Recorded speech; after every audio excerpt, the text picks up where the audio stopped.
Kebesaran yang sejati. Lukas 22 ayat 24 sampai 26.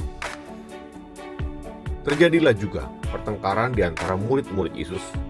Siapakah yang dapat dianggap terbesar di antara mereka? Yesus berkata kepada mereka, raja-raja, bangsa-bangsa memerintah rakyat mereka, dan orang-orang yang menjalankan kuasa atas mereka disebut pelindung-pelindung.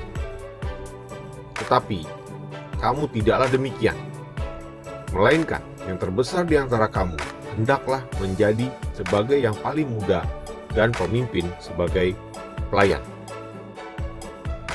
Kebesaran yang sejati adalah menyangkut roh dalam batin dan hati.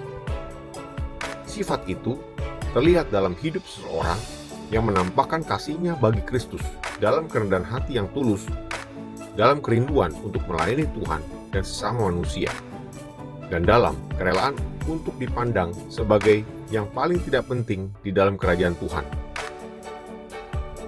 Kita harus memahami bahwa kebesaran itu bukanlah kedudukan, jabatan, kepemimpinan, kuasa, pengaruh, gelar pendidikan, ketenaran, kemampuan, prestasi, atau keberhasilan yang besar. Itu bukanlah apa yang kita kerjakan bagi Tuhan, melainkan keadaan rohani kita di hadapan Dia. Kebesaran yang sejati menuntut kita menjadi besar dalam hal-hal yang benar.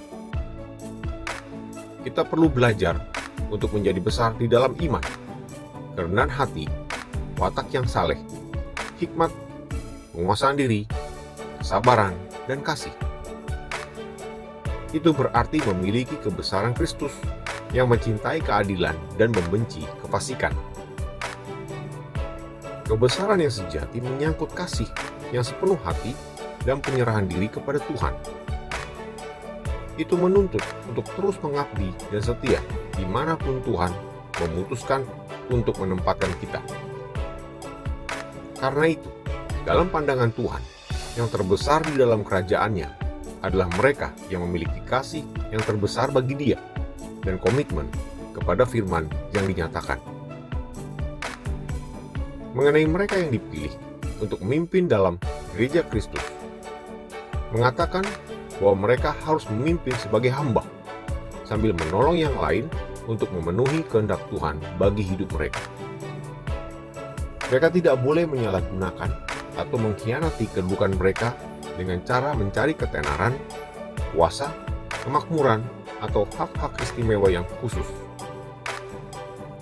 Kebesaran yang sejati dalam kerajaannya adalah mereka yang memiliki kasih yang terbesar bagi Dia dan sesamanya, serta komitmen kepada firman-Nya. Semoga Tuhan Yesus memberkati.